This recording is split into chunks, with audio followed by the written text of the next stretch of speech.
Bismillahirrahmanirrahim. Bismillah, alhamdulillah.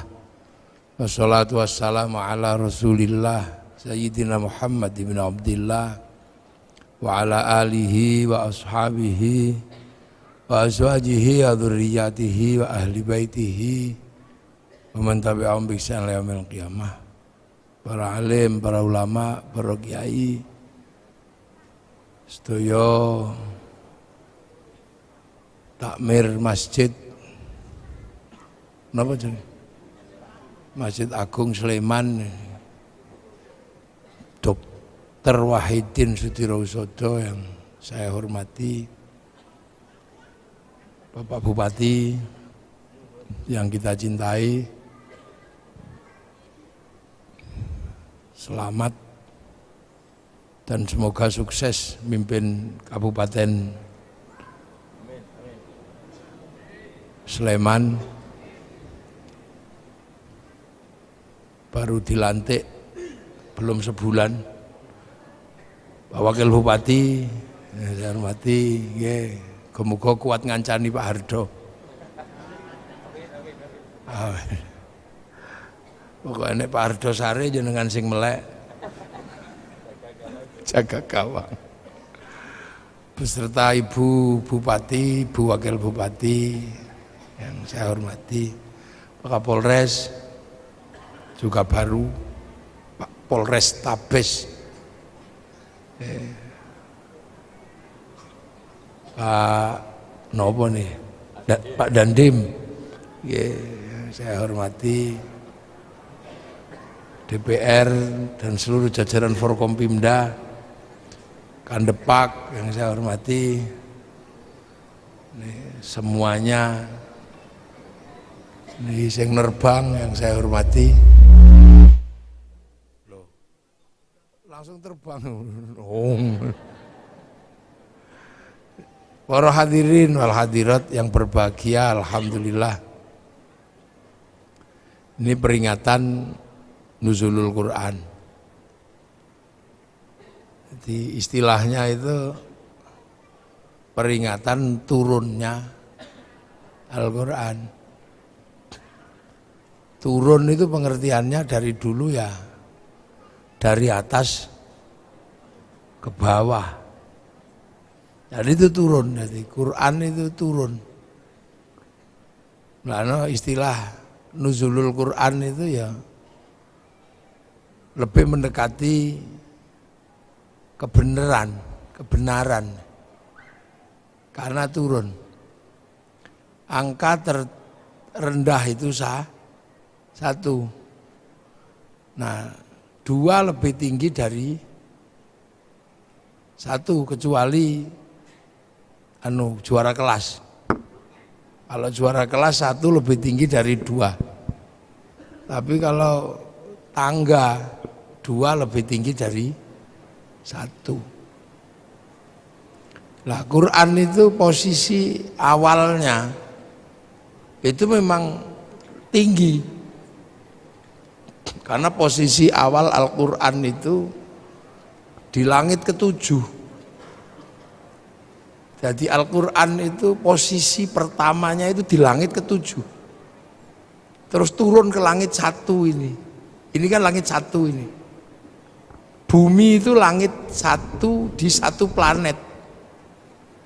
Langit 1 itu isinya Merkurius, Venus, Bumi, Mars, Jupiter, Saturnus, Uranus, Neptunus, Pluto. Nggak tahu ini sudah dianulir apa belum Pluto ini. Dianulir jadi Neptunus, cuman sampai Neptunus. Itu dalam ilmu tata surya ini disebut galaksi Bima Sakti. Yang diantara planet di galaksi ini ada namanya Bumi. Nah, yang kita tempati ini bumi. Itu adanya cuma 1. Bumi itu cuma 1. Makanya Allah selalu menyebut bumi itu ardun. Tapi ardun itu ada ruang yang lebih gede. Namanya sama, langit. Nah, langit ini terdiri dari beberapa langit. Makanya jamaknya sama itu samawat. Beberapa langit. Nah, Al-Quran ini bukan di langit ini aslinya. Tapi di langit ketujuh. Jadi, posisinya di langit ketujuh. Nah, langit ketujuh itu di mana? Ya nggak tahu saya. Langit ketujuh itu nggak tahu jauhnya kayak apa. Karena keluar dari langit satu ini mesti keluar melalui black hole, lubang hitam. Nah, lubang hitam itu Stephen Hawking aja nggak bisa bikin rumus di situ. Orang yang paling jago bikin rumus itu nggak ngerti caranya bikin rumus menembus black hole ini, lubang hitam. Nah, Rasulullah itu pernah melewati itu, menembus black hole, masuk ke langit kedua, ke langit ketiga, ke langit keempat, ke langit kelima, 6, 7. Nah, itu posisinya di mana nggak tahu. Yang jelas bahwa Rasulullah itu sampai di Sidratil Muntaha, di langit ketujuh. Nah, di langit ketujuh itu ada cloud, kalau anak sekarang bilangin. Ada cloud, ada pusat data. Jadi dunia ini ada pusat datanya. Ada harddisk besar yang berisi tentang data-data, apapun blueprint dunia ini ada datanya. Nah, data itu dijaga betul biar gak diretas, biar gak dihack. Siapa yang punya potensi untuk meretas itu? Iblis. Makanya dijaga. Nah, karena itu sangat terjaga, cloud atau harddisk catatan-catatan dunia itu, maka itu disebut lauhil mahfud. Jadi lauh itu adalah, dulu orang Jawa dulu lauh itu sabak. Sabak itu alat tulis. Jadi tempat untuk menulis itu lauh. Mahfud yang terjaga. Nah, itu catatan semua ada di situ. Yang sebelumnya orang-orang dulu sebelum Islam menyebut, kalau orang Yahudi Nasrani menyebut itu namanya Tabut Sulaiman. Orang Yunani menyebut kotak Pandora. Nah, orang Jepang menyebutnya kantong Doraemon. Pusat data itu. Jadi ini kita berbicara tentang pusat data. Nah, Quran itu dari situ. Bal huwa Qur'anum Majid fi lauhim mahfud. Jadi Quran itu downloadan sebenarnya. Yang download Rasulullah melalui proses sampai 15 tahun di Gua Hira, itu proses download. Makanya Quran itu turun itu seperti PDF, ada passwordnya. Nah, passwordnya ya alif lam mim, kaf ha ya ain shad, alif lam ra, itu password sebenarnya. Makanya itulah yang disebut algoritma Al-Quran. Kalau anak sekarang mungkin menyebutnya coding. Jadi alif lam mim itu coding itu sebenarnya. Maka rumus membacanya beda. Rumus membacanya bukan pakai alif ba ta, tapi pakai abjadun hawazun. Ada ilmunya. Nanti kapan-kapan saya datang ke Pondok Minggir, tak ajari cara baca codingnya itu. Kitabnya banyak, ada Al-Awfaq, kitabnya Imam Ghazali, yang oleh orang Indonesia disebut wafak atau rajah itu. Tiba-tiba ada huruf ain, ketemu mem, lam, terus tempelnya di pintu itu. Itu coding sebenarnya. Yang karena kita nggak bisa mencerna terus disebut bid'ah, disebut musyrik, karena kita nggak bisa mencerna. Karena itu coding. Makanya akhirnya kalau kita lihat huruf seperti itu di dalam Al-Quran, langsung kita sebut maknanya Allahu a'lamu bimuradi. Hanya Allah yang tahu maksudnya, itu sesungguhnya coding. Jadi Quran ini downloadan kalau dalam bahasa anak sekarang.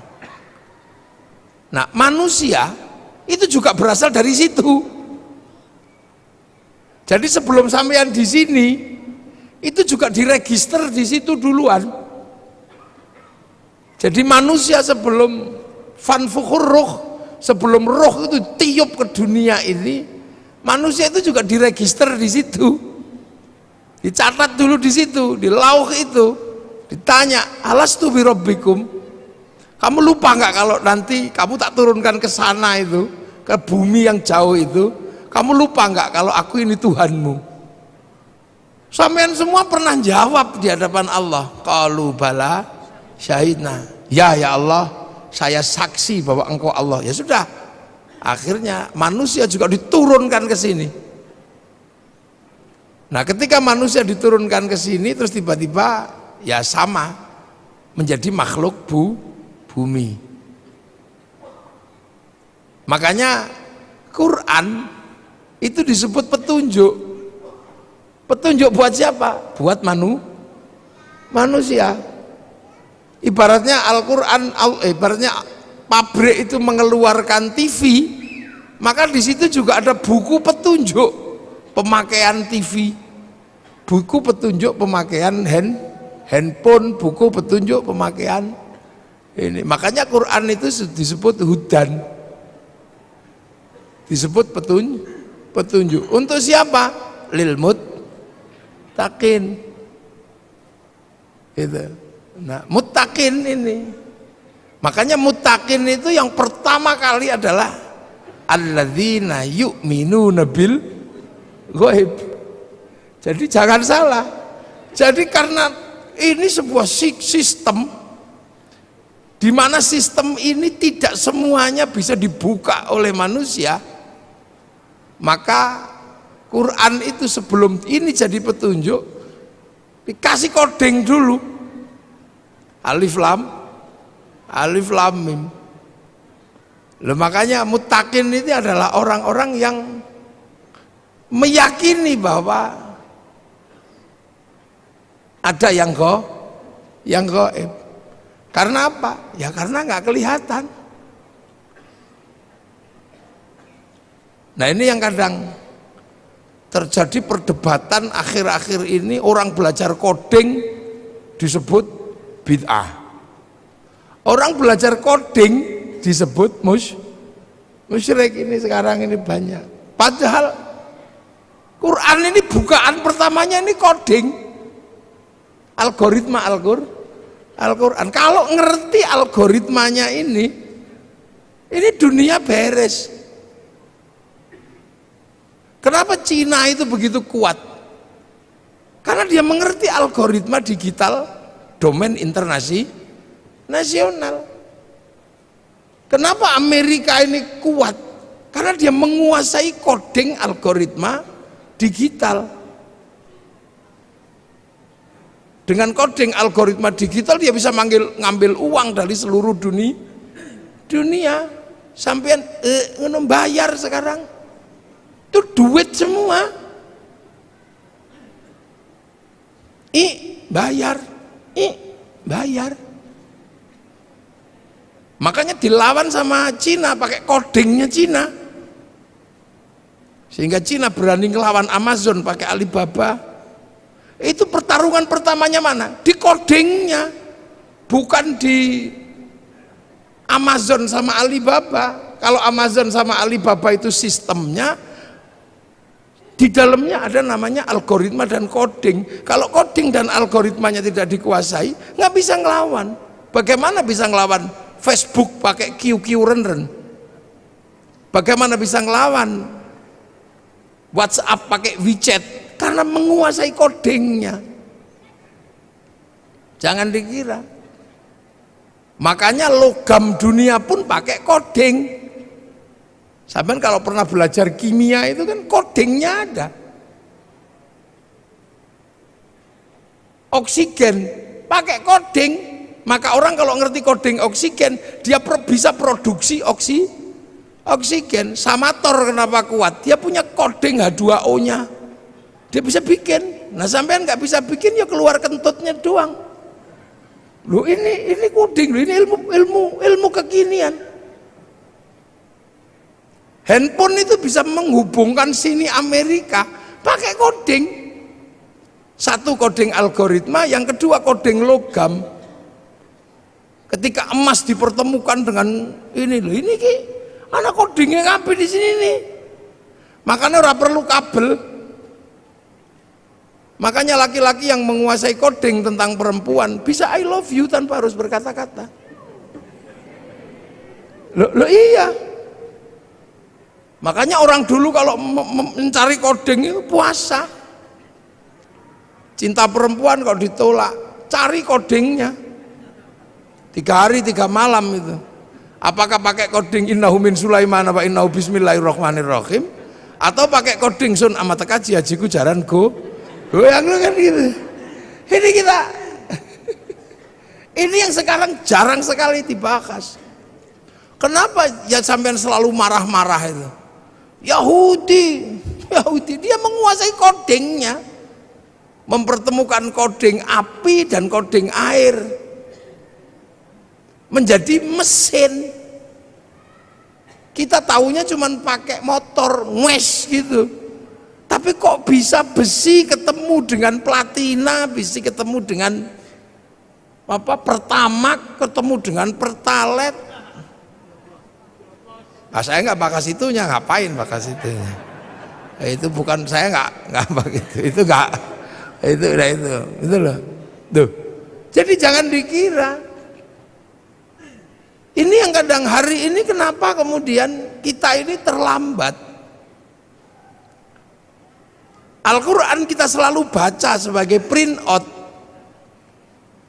Maka ketika Al-Quran kita selalu baca sebagai print outnya, ya isinya hukum-hukum, petunjuk pemakaian. Tapi petunjuk pemakaian TV, kenapa TV bisa menyala? Itu ada codingnya di situ. Bagaimana gambar yang tidak kelihatan bisa diterima oleh TV yang lain? Itu coding. Logamnya masuk coding.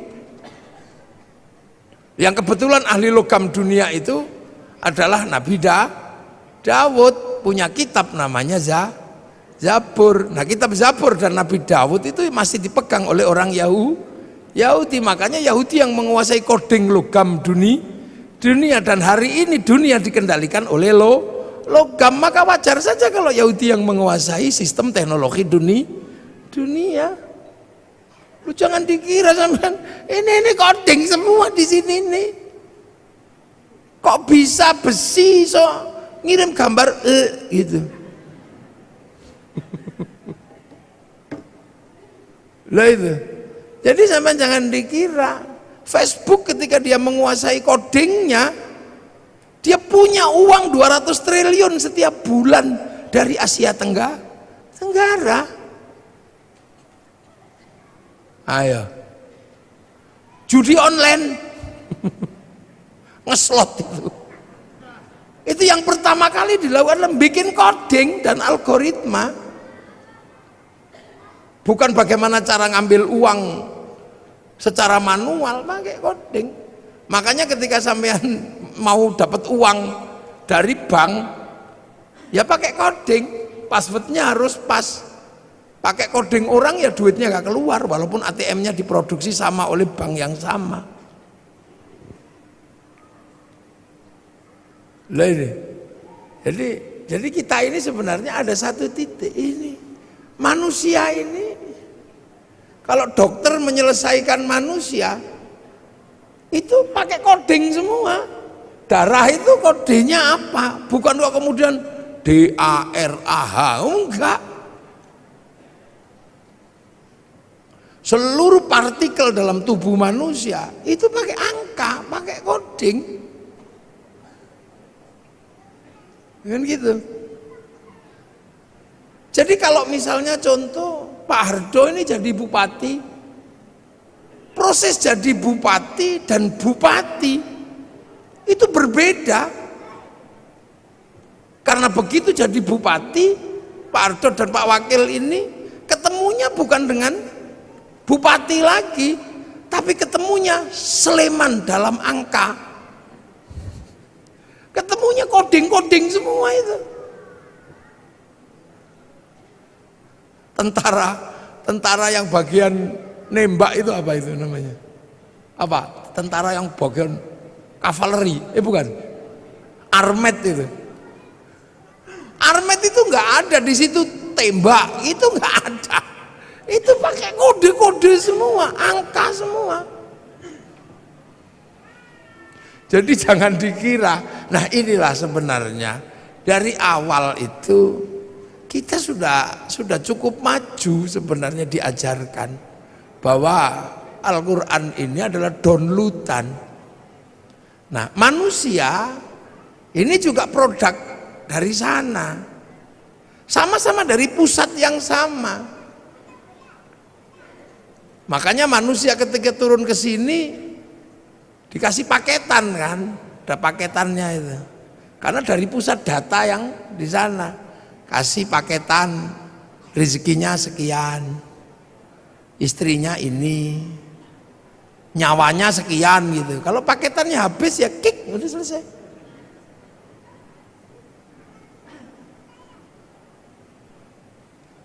Gitu. Makanya pertama kali Quran itu Iqra Bismi Rabbika, memperkenalkan sesuatu yang ada di luar manusia sebagai pemilik semesta. Jadi pemilik semesta, Ismu Rabbika, kamu baca atas nama Tuhanmu. Tuhan siapa? Belum. Ismu Rabbika itu siapa? Belum. Masih berbicara tentang Rob, bahwa ada penguasa semesta dan kamu ada di semesta itu. Alladzi kholaq, yang bikin kamu. Karena waktu itu manusia nggak ngerti. Taunya bahwa manusia itu ya hadir dengan sendirinya. Apalagi di Arab kan, yang waktu itu ya taunya yang bikin manusia itu ya lantaran patung, tapi yang bikin ya tetap bapaknya kan gitu. Kalau nggak dibikin ya nggak keluar. Gitu. Dia nggak ngerti bahwa ada semesta Tuhan, itu nggak ngerti. Makanya manusia pertama kali diajarkan, kamu harus tahu bahwa ada realitas universal, realitas mutlak, kalau di luar realitas parsial seperti kamu. Kamu ini realitas parsial seperti realitas sapi, realitas ini. Tapi di balik itu semua ada yang mutlak. Nah itulah penguasa goib, pemilik goib itu. Yang kamu lihat karena kamu nggak kelihatan, atau yang kamu nanti akan lihat tapi hari ini belum kelihatan. Akhirat itu goib karena kamu belum nyampe sana, nanti kamu akan sampai. Sederhana itu aja, ya sudah, kamu bawa, ada yang bikin. Yang kebetulan Rasulullah di Mekah, karena orang Mekah waktu itu sudah nggak ngerti bahwa dunia dan seisinya itu ada pemiliknya. Karena Mekah itu lama ditinggal Nabi. Nabi terakhir di Mekah itu Nabi Ismail. Setelah Nabi Ismail pindah ke Filistin, orang Mekah nggak ngerti Nabi. Wis belas orang ngerti Nabi wong Mekah itu. Makanya disebut fatrah. Jadi nggak ngerti karena sudah lama ditinggal Nabi. Orang Sleman karena nggak pernah ditinggal kiai, ya tahu kiai. Makanya ketika kiai datang ya bupati aja nyambut. Karena Sleman tahu kiai, karena nggak pernah kosong semenjak Islam datang ke sini. Sleman ini selalu terjaga, sehingga selalu ada kiainya. Maka generasi kesekian pun masih tahu kiai, gitu. Masih tahu ulama. Di Irian yang tidak pernah diajarkan tentang kiai, jangan pernah membayangkan mereka kenal kiai. Makanya kalau kiai datang ke sana nggak usah minta disambut, orang sana nggak ngerti karena nggak pernah ada kiai. Sering saya contohkan, mungkin kalau saya di sini orang tahu kiai, saya di Irian dikira tim pemburu babi, ya nggak usah marah, ya nggak usah emosi. Makanya Rasulullah itu ketika harus berbicara tentang Rob itu penuh kesabaran di Mekah itu, karena orang Mekah nggak ngerti. Makanya Rasul nggak suka marah-marah, kamu hancurkan, enggak. Yang tahu Rasulullah itu Rasul itu di Mekah waktu itu cuman Allah, nggak ada yang ngerti. Beda kalau Rasul lahir di Filistin. Filistin itu secara teologi, secara sosiologi, secara antropologi masih ketunggon. Apa ketunggon itu? Masih ditungguin Nabi. Jadi orang tahu Nabi kalau di sana. Kalau di sana nggak ngerti. Kalau Nabi lahir di Palestina gitu, enteng. Aku Nabi. Oh ya, kamu Nabi. Nah orang lahir di Mekah, aku Nabi. Makanya orang Mekah nggak ngerti Nabi. Makanya saksinya hanya Allah. Wa kafa billahi syahida, hanya Allah saksinya. Sudah gitu pelajaran Tuhan itu repot bagi orang Arab waktu itu, sulit. Tuhannya Tuhannya kelihatan, patung diajarkan kepada Allah yang tidak kelihatan. Robnya banyak, diajarkan Rob satu, Tuhan satu, susah. Kalau beribadah susah lagi, suruh wudhu. Wudhu itu susah bagi orang Arab karena pakai air. Air itu bukan budaya Arab, karena di Arab nggak ada air, diminum aja susah kok suruh wudhu, apalagi suruh jinabat, tambah susah lagi. Kalau seandainya budaya air itu di Indonesia gampang. Makanya kalau sesuai budaya Arab mestinya toharo itu hanya sampai di tayamum, di debu. Jadi Islam itu bukan Arab sentris, karena pelajaran dasarnya sangat berbeda dengan budaya Arab. Jadi Islam itu sangat berbeda yang diajarkan Rasul dengan budaya Arab. Orang Arab nggak ada air, diajari pakai air. Sudah tahu makanan itu susah, tiba-tiba disuruh sedekah, disuruh zakat. Orang Arab itu cari makan susah, harus berburu. Makanya orang Arab itu kalau berburu, saudaranya harus banyak. Kalau berdagang, kafilahnya harus banyak. Kafilah yang saudaranya nggak banyak, diajar sama kafilah yang mayoritas mate.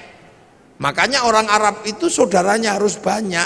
Makanya tradisi orang Arab itu seneng ngitung saudara. Saudara bin ini, bin ini, bin ini. Untuk apa? Membangun komunitas. Karena sistem survive-nya orang Arab adalah komunal. Nek kekuatannya sedikit kalah sama suku, dikit kalah. Begitu berebut air gitu, saudaranya cuma 5, ditabrak yang saudaranya 20. Hilang, sementara cari air di tempat lain susah. Ada pohon satu tiba-tiba berteduh di situ enak itu, kedatangan suku yang lebih besar ditabrak habis. Makanya mereka harus punya suku yang besar. Makanya orang Arab itu punya tradisi ngitung saudara, ibin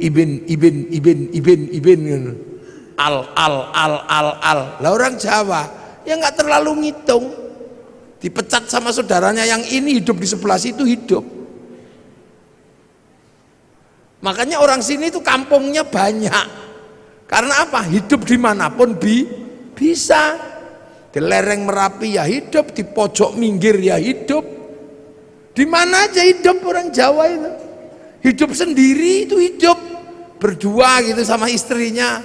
Hidup di mana? Hidup cari air nggak susah, cari makanan nggak susah. Di Arab nggak bisa. Begitu ada sumber makanan yang berebut di situ banyaknya luar biasa. Makanya orang Arab harus punya saudara banyak. Makanya sampai di sini pun kalau keturunan Arab selalu ibin gitu. Kalau di sini nyaman, Nggak boleh ngambil air di situ, bikin sumur di sebelahnya, ada sumbernya. Makanya di sini desanya banyak. Orang Arab kota, karena untuk menguasai resources butuh saudara yang banyak. Nah itu makanya ketika makanan aja susah, kok disuruh zakat? Repot bagi orang sana, apalagi suruh puasa. Sudah tahu panas kayak gitu, suruh puasa. Wah repot katanya, ajaran ini Tuhan ini merepotkan. Lu puasa itu bagi orang Arab ketika musim panas, susahnya luar biasa. Orang sini puasa, lari ke tepi sungai, nyemplung beres. Berteduh di bawah pohon pisang sambil sinsot, enak. Makanya orang sini itu puasanya itu nggak khusyuk, karena sumber makanannya banyak. Orang Arab kalau puasa khusyuk karena keluar rumah lihat padang pasir, siapa pengen makan padang pasir? Makanya orang sini kamu daripada keluar rumah lihat jambu, lihat apa, daripada itu mending tidur. Makanya dalil yang paling terkenal di Indonesia itu naumuso imin ibadatun. Jadi tidur itu adalah bagian dari ibadah, karena potensi nggak khusyuk ketika keluar rumah itu tinggi. Nah itulah makanya orang sini kalau bulan puasa lebih banyak tidur. Nah, akhirnya susah nyarinya karena tidur. Daripada susah-susah nyari dimerconi. Makanya bagi orang Indonesia mercon itu sesungguhnya adalah bagian dari proses puasa yang punya sistem kultural yang seperti Indonesia. Maka Pak Kapolres, mercon jangan terlalu dilarang.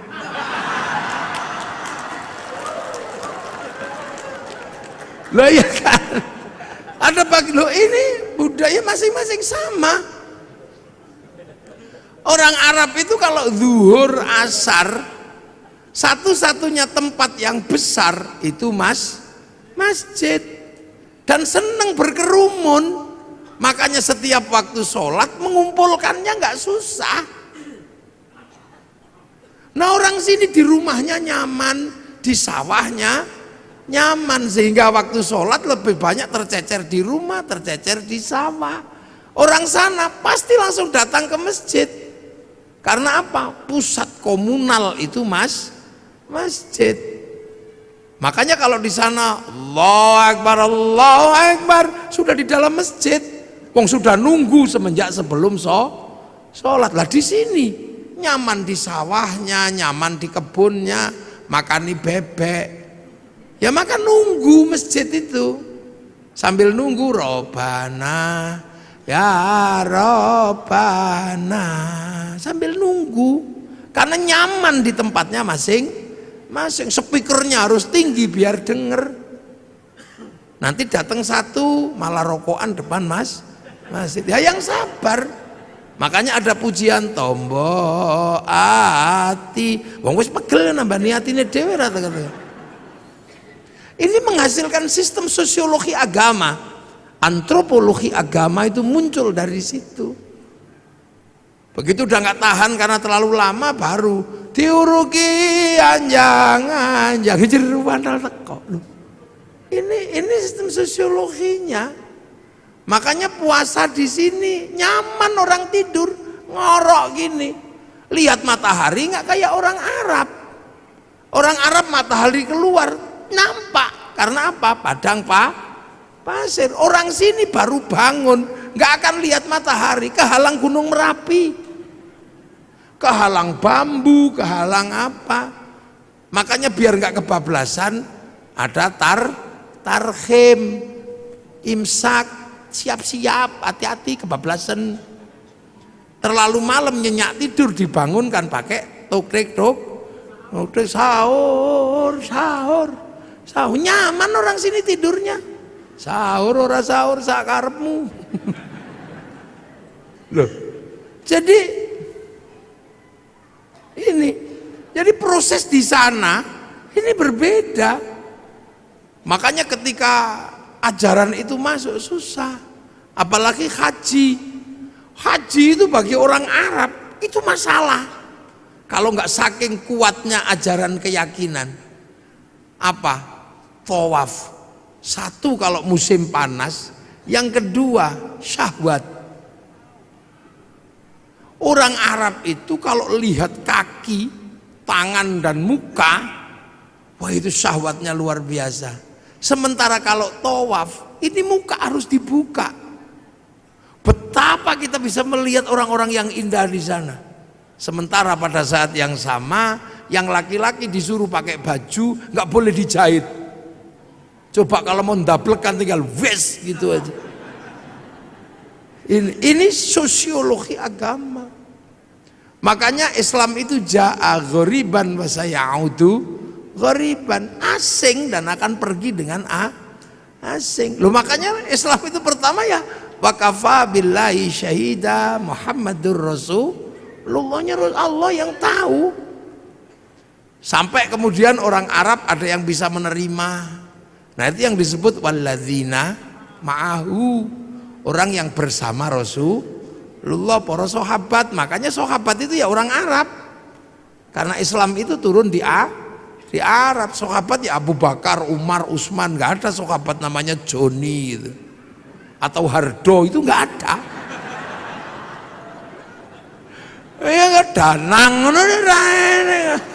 Edi. Ya nggak ada. Wong itu baru terjadi proses di sana. Sampai akhirnya orang-orang yang mengikuti Rasul ini bentrok sama yang tidak mau. Makanya ada konsep asyidda'u alal kufar, marah sama yang kafir, yang nolak. Sampai akhirnya rekonsiliasi. Yang kafir masuk Islam. Sudah, wong ora ngerti kok ya enggak apa-apa. Abu Sufyan, abu-abu yang lain itu, Masya Allah. Islam dalam Al-Quran terdokumentasi ruhama ubainahum tarahum ruka'an sujada yabtaguna fadlan minallah wa ridwanan simahum fi wujuhi min atharis sujud. Jadi tidak ada yang lain, hanya Allah. Sampai akhirnya Islam itu keluar dari jazirah Arab. Nah itu digambarkan dalam Al-Quran ayat terusannya, dzalika mathaluhum fit Taurat wa mathaluhum fil Injil kazar'in. Islam itu digambarkan di Taurat dan di Injil seperti tanaman. Lah makanya kemudian ada yang nanam. Yang rukun Islam tadi itu, rukun Islam harus ditanam. Nah ada yang berangkat nanam ke Eropa, Tariq bin Ziyad. Ada yang berangkat nanam ke Cina, Sa'ad bin Abi Waqqas. Ada yang berangkat nanam ke Afrika, sahabat Salman, sahabat Bilal. Nah, ketemulah dengan dunia yang berbeda, manusia yang berbeda, budaya yang berbeda. Terus ada yang ditanam ke Indonesia. Lah makanya ketika ditanam ke sini, wong konsepnya kazar'in seperti tanaman, maka orang Jawa ketika menerima Islam, konsep yang dipakai adalah apa? Lir ilir tandure wusu milir. Jadi zar'in itu tanduran, maka orang Jawa menyebut tandur. Jadi ojo dikira itu tembang ngarang, itu enggak. Kazar'in seperti tanaman. Mulane wong Jawa menyebutnya tandur. Lir ilir tandure wusu milir. Ojo krucak-krucik to, Kang. Ya. Jadi tandur. Nah, itu ditandur di semua tempat. Yang tadinya wudhu, di sini nggak ada masalah. Karena apa? Di sini banyak air.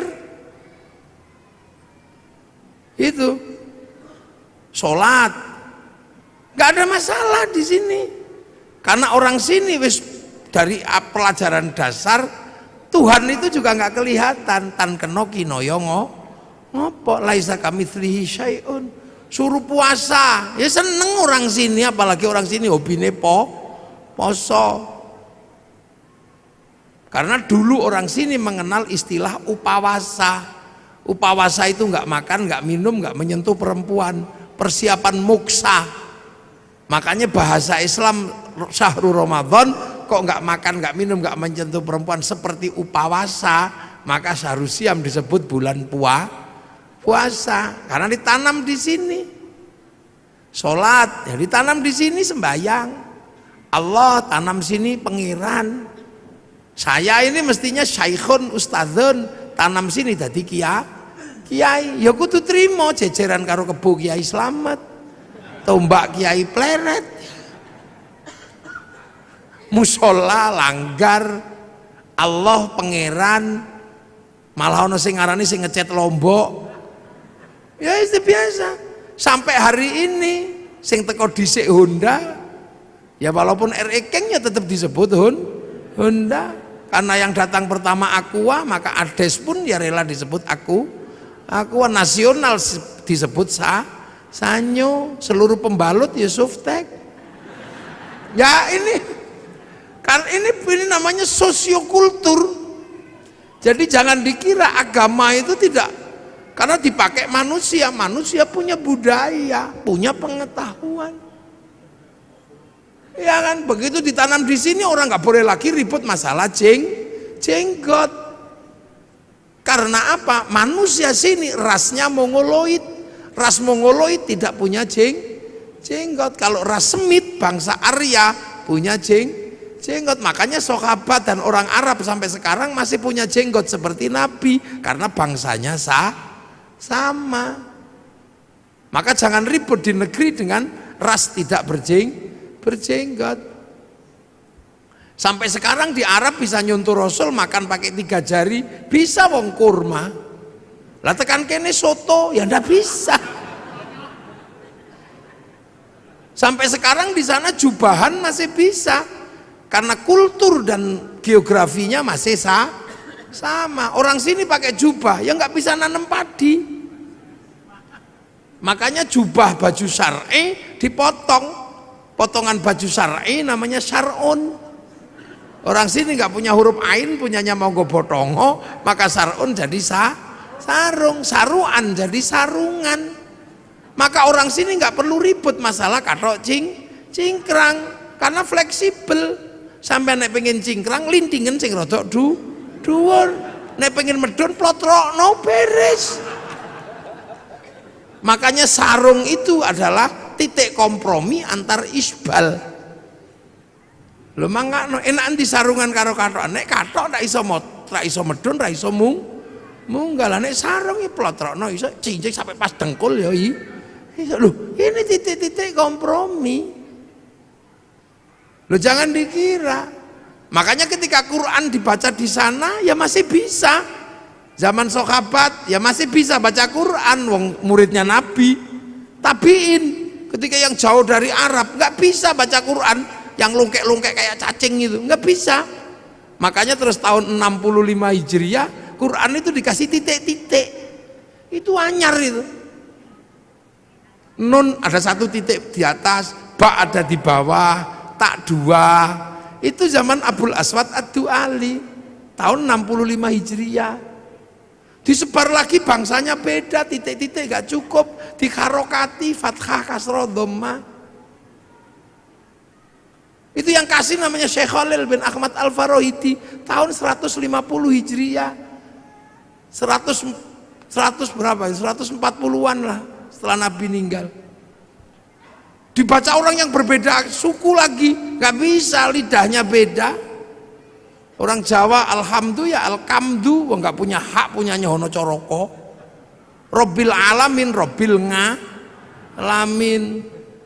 Wulu.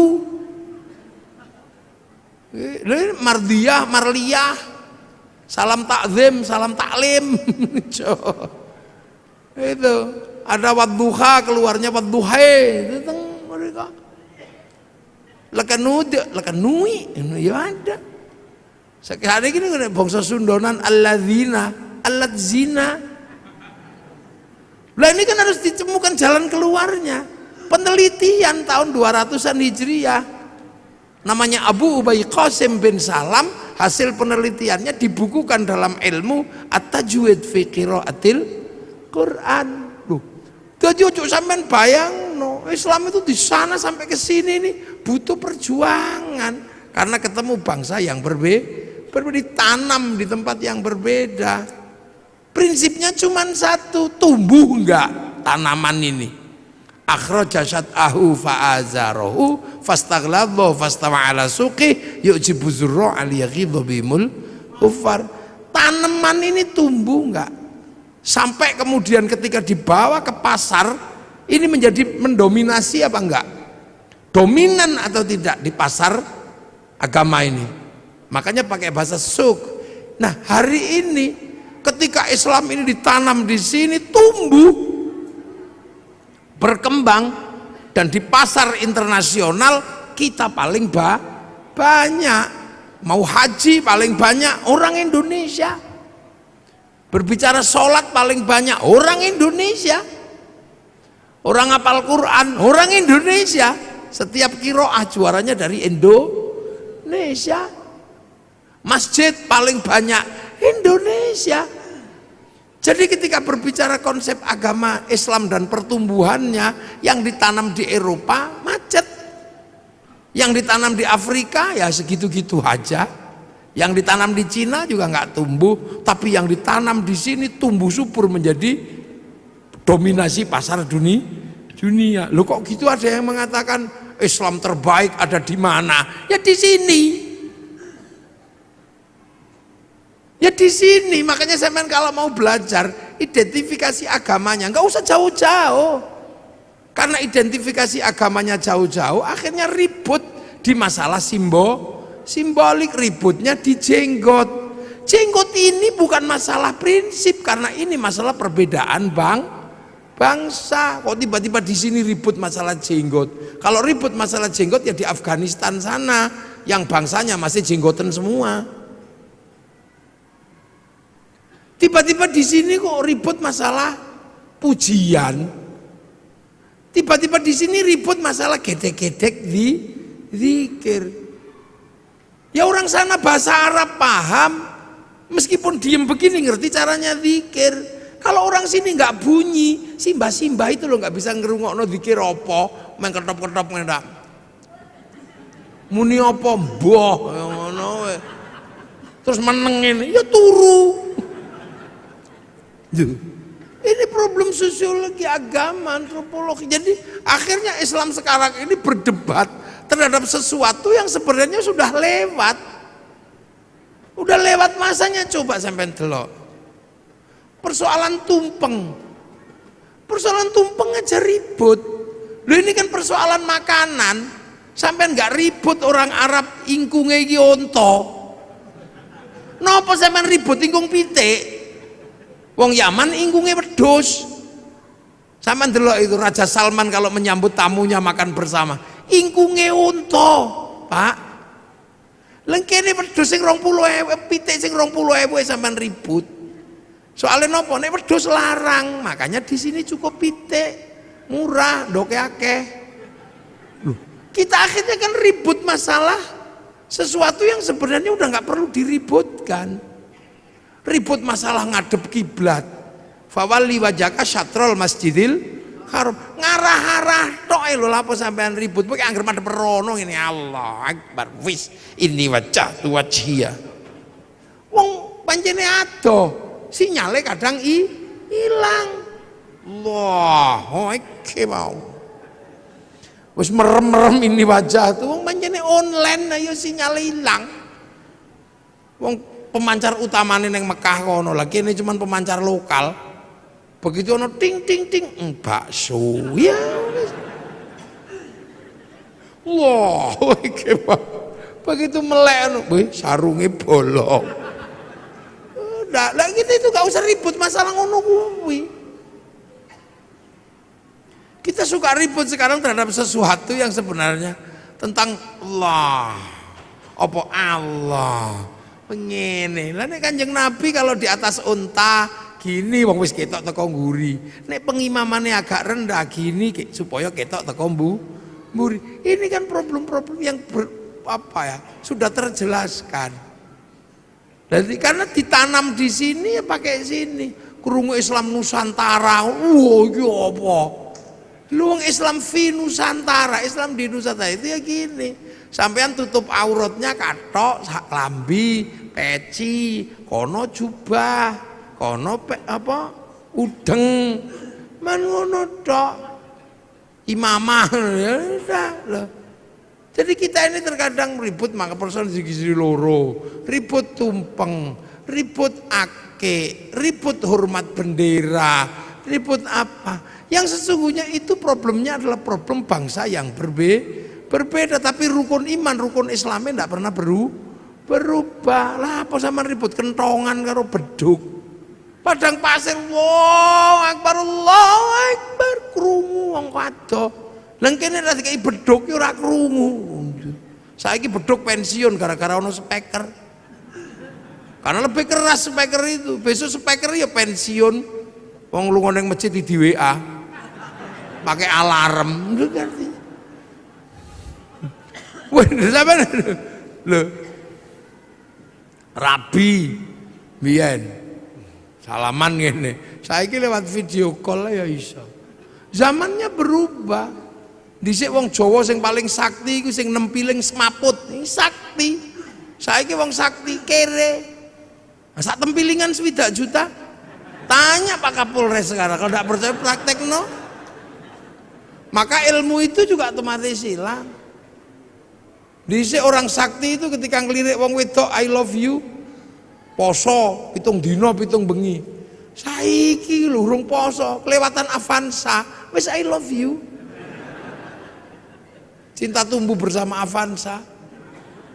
Jadi loh, ini problem-problem yang berubah. Sampeyan arep meksa ndelok TVRI flora dan fauna, pengen terus kucing Afrika, ini sudah berubah. Saiki neng kene sampean buka apa ono. Ora perlu ngenteni sedina terus dinteni wis mertune Pak Harmoko, ngono ndak perlu.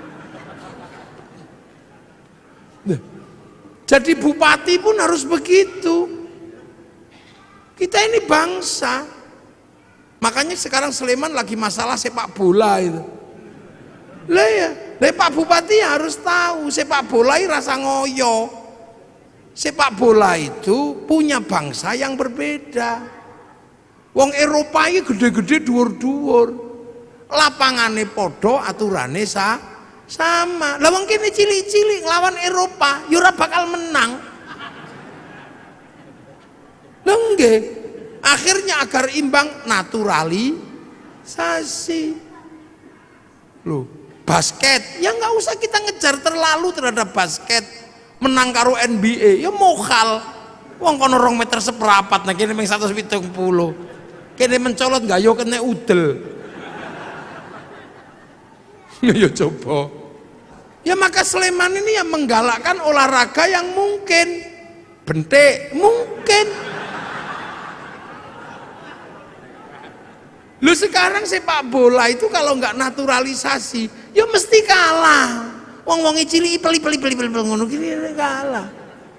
Itu olahraga internasional, standarnya sama, aturannya sama, manusianya berbeda. Ayo kondi, on menang. Tinju kok musuh Mike Tyson, ya disamplok ya pingsan dewe. Maka kayak Cina ketika mau memenangkan sepak bola, yang dipikir pertama kali cuma satu, cari orang 20, laki perempuan, yang tingginya 170, dinikahno, anake 2 meter. Loh itu cara pertama. Jepang juga sama, mempersiapkan generasi yang tinggi.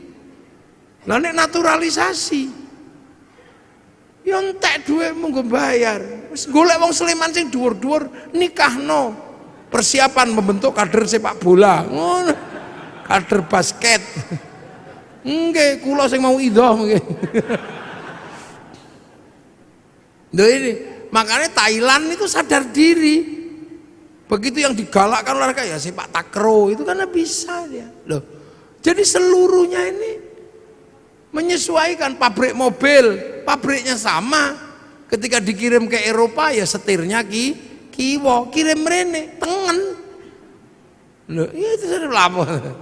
Terus neng kene kono sepion, kene sepion. Sana sepion adalah untuk melihat belakang, sini sepion untuk takon. Sepi rayon, sepi. Jadi sampean jangan bayangkan. Rasulullah makannya ya kurma, maka zakatnya juga kurma. Sini makanannya padi, fitrahnya juga padi. Korban sana unta, sampai sekarang masih bisa korban unta. Di sini maksa korban unta, cekel polisi. Nyolong untane kebun binatang biro lo kon. Loh, ini jadi ini sebenarnya sudah. Nah, yang perlu dipahami ulang adalah bagaimana Al-Quran ini menyelesaikan problem yang sudah terbuka, yang dulu dibuka oleh para ulama terkait algoritmanya. Siapa ini yang akan ngurus? Kalau print outnya udah semuanya banyak yang hafal lah, penghafal terbanyak, tapi memahami codingnya ini. Karena manusia sama-sama dari sana, Quran dari sana. Makanya manusia itu bisa dikirimi Quran. Seperti provider handphone, dia menurunkan kartu. Nah, antar kartu ini bisa saling tukar data, karena data ada di provider. Makanya kartu ini kirim data sana bisa. Tergantung kita mau paketan apa. Yang penting punya wifi. Yang tidak punya wifi, ya cari wifi gratisan. .co.id. Sama manusia ini juga bisa kirim Al-Quran, kirim Fatihah, kirim apa. Yang penting ketika kirim punya wifi. Kalau nggak punya wifi, cari wifi gratisan. Wifi-nya siapa? Wifi-nya Nabi, wifi-nya wali. Namanya tawassul. Nah, kenapa Nabi Wali paketannya gede? Karena download. Nabi Wali itu download. Qalu rabbuna Allah tsumastaqamu tatanazzalu alaihimul malaika alla takhafu wala takzanu. 3 tahun ya Allah, ya Allah, ya Allah, ya Allah. Ono sing 3 tahun Sunan Kalijogo. Syekh Abdul Qadir 25 tahun ya Allah, ya Allah, ya Allah. Download, maka wali-wali itu paketannya besar. Makanya bisa mengerti hati orang karena bisa meretas. Wali-wali mau macam-macam sampean dihack karo para wali sampean paketannya gede, wong download. Nah, sampean kalau diajak download langsung tidur. Ya Allah, ya Allah, ya Allah, ya Allah. Ya Allah, ya Allah. Alajung gringgingan. Loh, ini kita ngomongin Al-Qur'an. Makanya Al-Qur'an ini sesungguhnya adalah bukan sesuatu yang hanya semata-mata bisa dibaca dengan irama. Ada di balik situ ada codingnya. Sampean menguasai codingnya itu, beres urusan dunia. Sampean rande duit ngerti codingnya, sudah tulis saja, ditempel aja di pintu tol, tok gitu. Coding duit ning Al-Qur'an. Orang kaya lewat situ mesti inget sampean jenenge. Tulis coding prek, muafik ngono ya elek kok iki. Mlane wong biyen ana angel di coding wis rampung. Lah ngono terus diarani klenik ngono yang itu yang salah. Padahal zalikal kitabul la raiba fi, pertama niku hudal lil muttaqin alladzina yu'minuna bil ghaib. Nah saiki anggar krungu ghaib ngono gudiken. Lupa dah Al-Quran itu ya kudu pertama kali ya gaib. Makanya ada orang belajar ilmu hizib, ilmu mahabbah, ilmu apa itu karena apa? Bahwa jangan sampai gaib itu menjadi pemikiran tok, tapi dia harus menjadi experience of religion, pengalaman keagamaan. Makanya ono sing sampai jerokno zikir gede, ya Allah, ya Allah, ya Allah, ya Allah, ya Allah, ya Allah. Gitu. Nah, untuk itu semua sampean harus ngerti donya niki ana sing duwe. Sapa? Rob, pangeran. Nah, ismu Rabbika iku sapa ae, sapa apa jenenge pangeranmu. Makanya Quran pertama kali Fatihah. Fatihah itu bunyi pertama apa?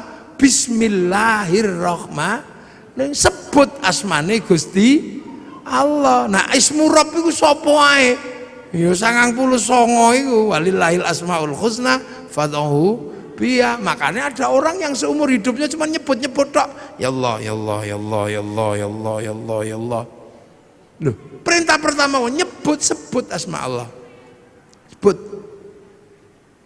Ndas wong ra iso muni diajari apa? Gede-gede, ya Allah, ya Allah, ya Allah, ya Allah.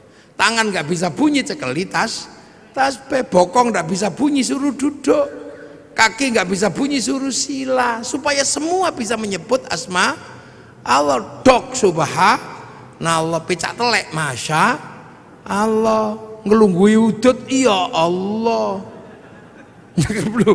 Ini kan pelajaran dasar, sebut asma Allah. Makanya kalau ada orang gedek-gedek, oh coba lokno, kan itu mengajari kepalanya agar bisa mengenal Allah.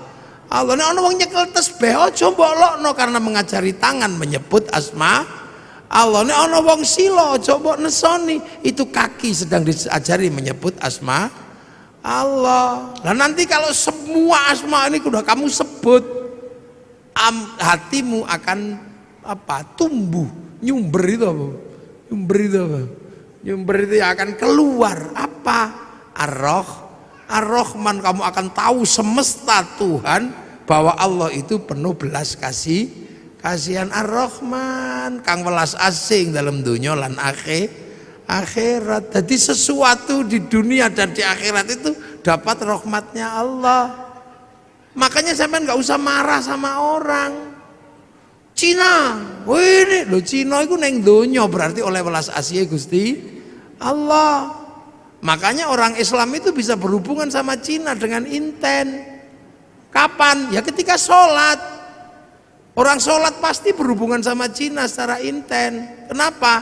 Karena sholat itu nutup aurat. Tutup aurat itu kain. Kain itu urusannya pabrik kain. Nah pabrik kain itu sing duwe Cina, mula aja ngamukan karo Cina ne lunga udah. Loh, ini dunia ini nggak ada yang berdiri sendiri.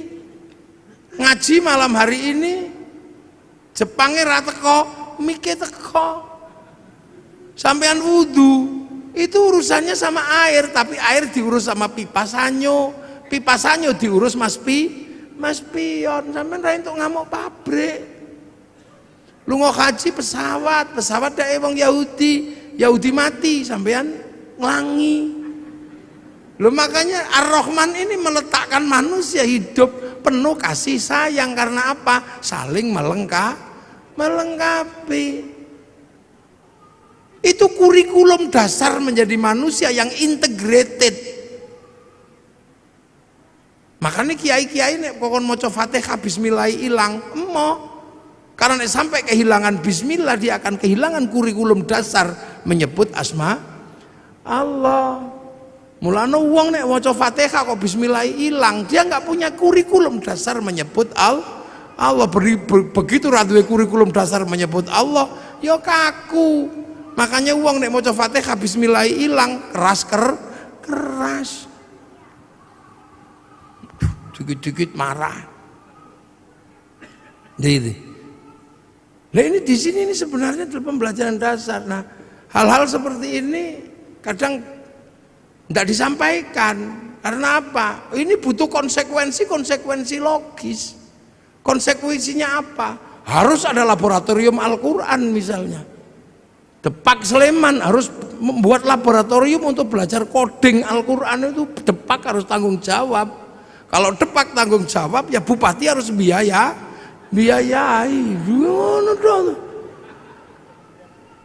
Kementerian Agama membiayai ini untuk apa? Mengkaji kitab-kitab klasik untuk membuka kembali algoritma dan coding Al-Quran. Kajian Al-Aufaq, Mamba'u Usulul Hikmah, Syamsul Ma'arif, ini kajian coding.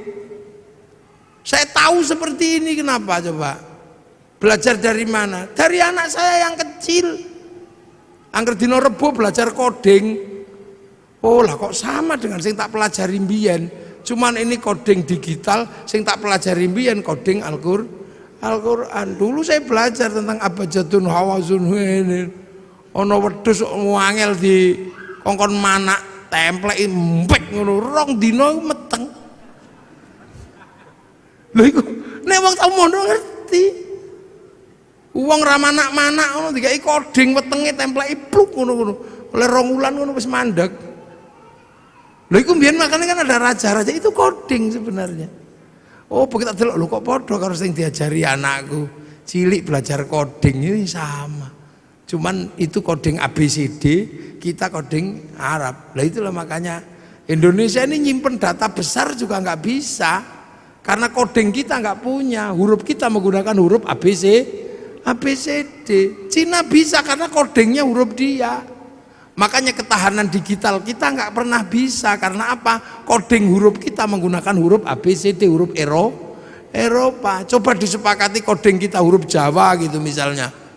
Terus passwordnya Belgedes, kira-kira.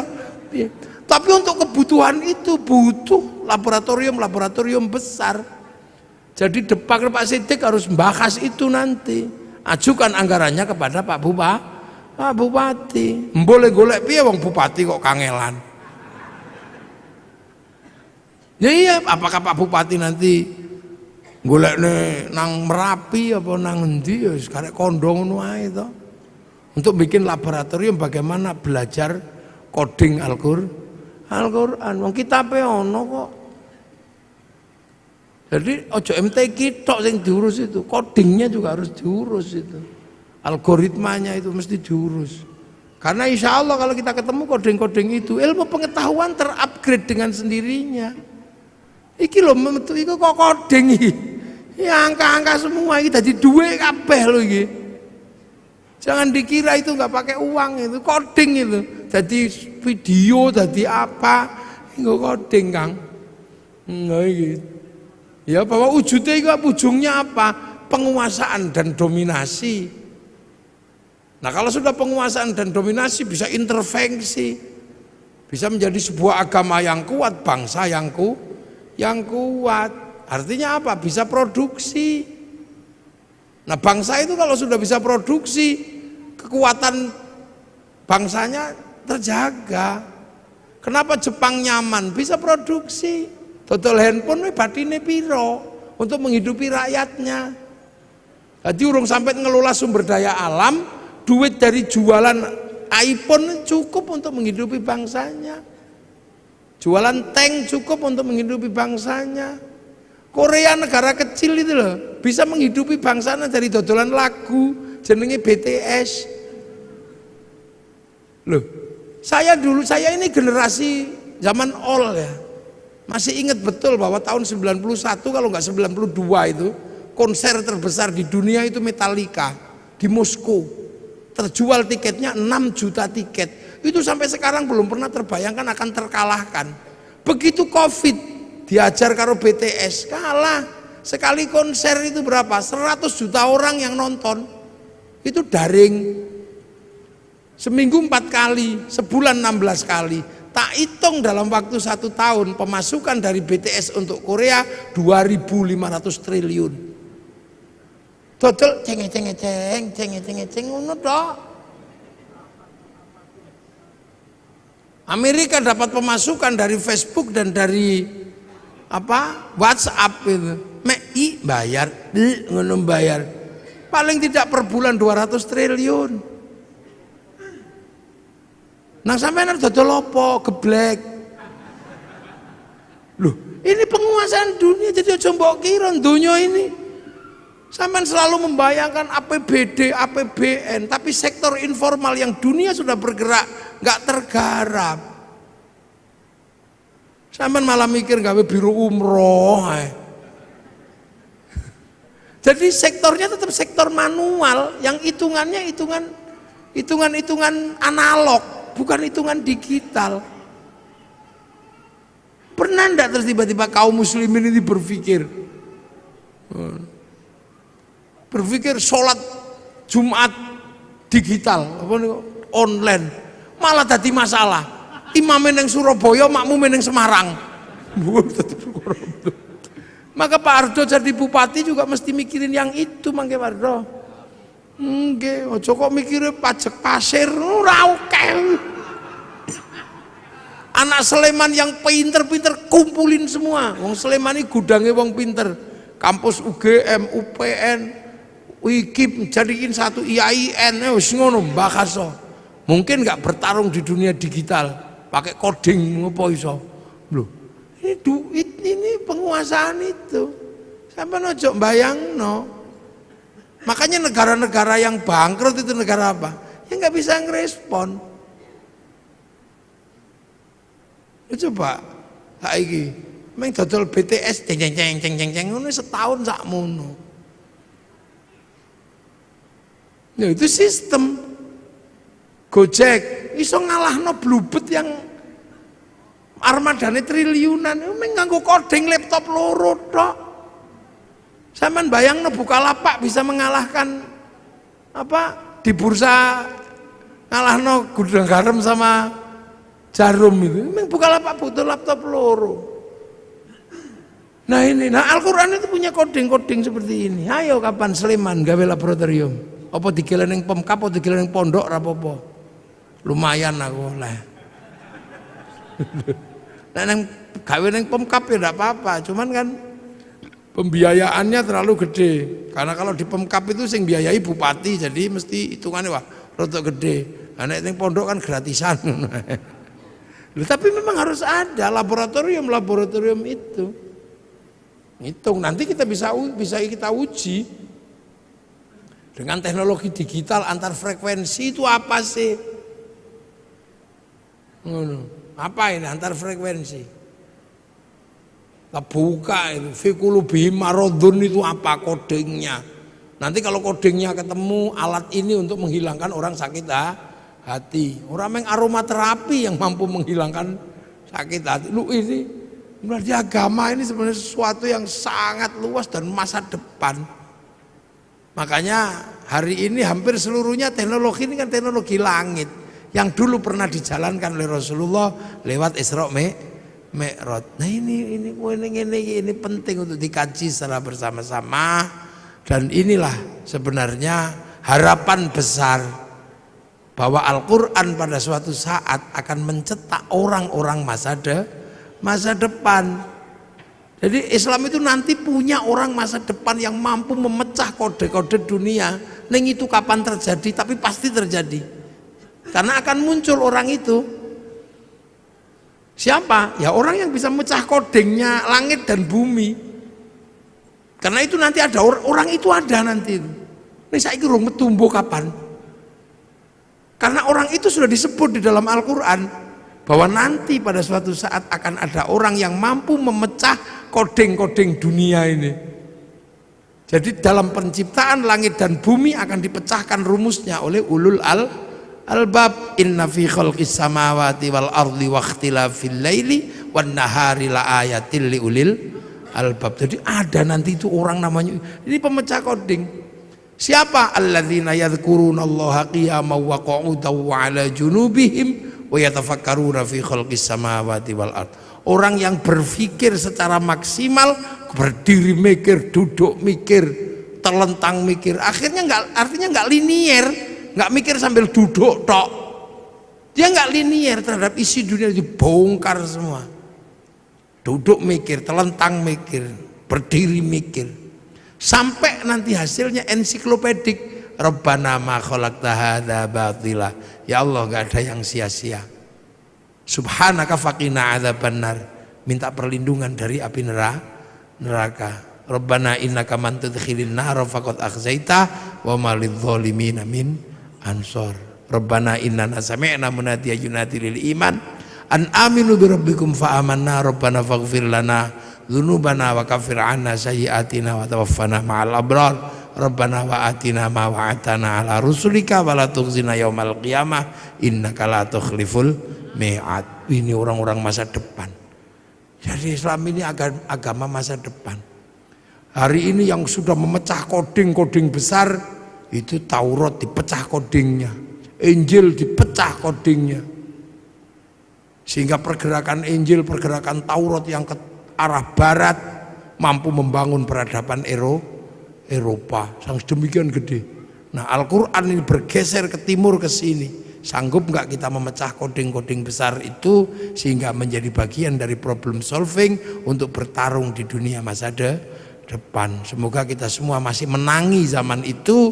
Syukur-syukur di kehidupan ini generasi itu akan muncul dan kita menjadi bagian dari perubahan besar nuzulul Quran. Al-Fatihah. Rabbil alamin arrahmanir rahim maliki yaumiddin. Iyyaka na'budu wa iyyaka nasta'in ihdinas siratal mustaqim siratal ladzina an'amta 'alaihim ghairil maghdubi 'alaihim waladdallin. Amin. Bismillahirrahmanirrahim. Alhamdulillahirabbil alamin. Hamdan na'imin hamdan syakirin hamdan yuwafi ni'amaka fi mazida. Ya rabbana lakal hamdu kama yanbaghi li jalali wajhikal karim wa 'azimi sultanik. Allahumma iftah 'alaina futuhal 'arifin. Allahumma iftah 'alaina futuhal 'arifin. Allahumma iftah alaina futuhal arifin bi hikmatika wansur alaina rahmatak wa dzakirna wa nasina dzikruka ya Allah ijal auladana dzurriyyatan minal khair al ibadal qur'an usmul qiyamah wa nasir maqasidana maqasidul akhirah wa rizqan halan bi nasina abaina ummatina min syekh masyayikh jamil masyayikh al muassis Sulaiman ya Allah maghfir lahu marhamhum wa fa'anhum Allahumma la tahrimna ajrahum wa la tabdil ba'dhum fi Allahumma ij'al qabrana tabaradil jinan Allahumma ij'al madal jamil qubur min Rasulullah bi aqlana rijal rabbika radiyatan mardiyah فادخلي في عباد الجنة ربنا آتنا في الدنيا حسنة في الآخرة حسنة وقنا عذاب النار صلى الله على سيدنا محمد والحمد لله رب العالمين. فاتحة غير المغضوب عليهم ولا الضالين آمين. السلام عليكم ورحمة الله وبركاته.